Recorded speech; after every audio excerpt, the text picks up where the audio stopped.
In less than a month, Elon Musk is transforming Twitter. Last week, users noted accounts targeting children have been removed, and Elon replied that, quote, removing child exploitation is priority number one. Please reply in the comments if you see anything that Twitter needs to address. And journalist Andy No responded saying a large number of Antifa accounts operate on Twitter to promote riots, give tips on how to commit violent crimes, and to post names, photos, and addresses of targets, plus their family members. Well, as the two went back and forth, Andy showed multiple instances of these offenses. These are just a few of the posts on your screen that Andy replied to Elon. Elon then replied saying that is a disturbing story and very concerning that Twitter took no action despite clear violation of terms of service. And folks, it is disturbing. We saw it for a long time. Nobody did anything, but it's not surprising with that old leadership that was in place.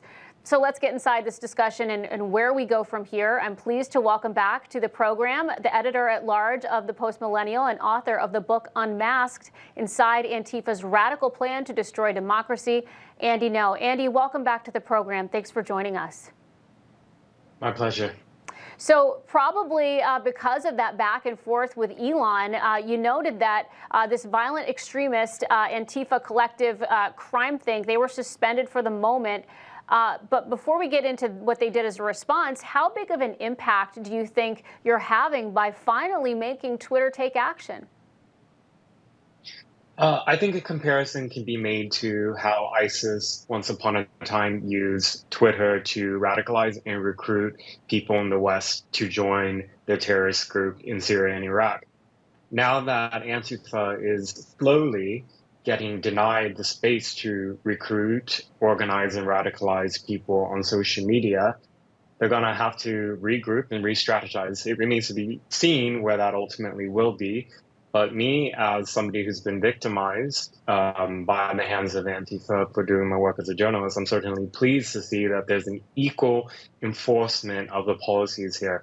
My goal is not to see one side silence over the other. My side is to see an equitable application of the policies as stated, which does prohibit the incitement of violence. Yeah, you're really starting to extinguish some of that flame that keeps them going.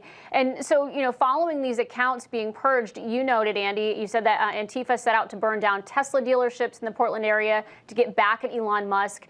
You just identified the alleged arsonist, Michael Paul Hargett, on your no-go zone website. What can you tell us about this? Yeah, so last Friday, there was about a 5-hour standoff in Linwood, Washington State, which is pretty close to Seattle. Just hours before, Antifa Online had published the address of Tesla properties across the country and had urged or suggested arson attacks against them.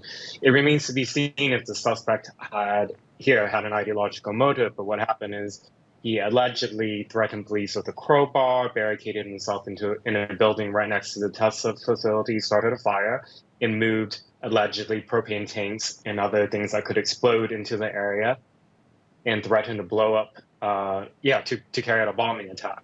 He was eventually, after 5 hours, the SWAT unit broke in using a robot and was able to arrest him. And I was able to publish his photo from his first court hearing today, where bail remains at $50,000 US. He's still in jail at the moment. Well, Andy, I know a lot of people are sleeping a little better tonight, knowing that you're kind of looking out for them with all that's going on here. You look at the businesses, the people that have been terrorized in so many cities across this country. And we thank you for the work that you're doing. Thanks for coming on Prime News again. We appreciate it. My pleasure. Well, folks, it's not just Americans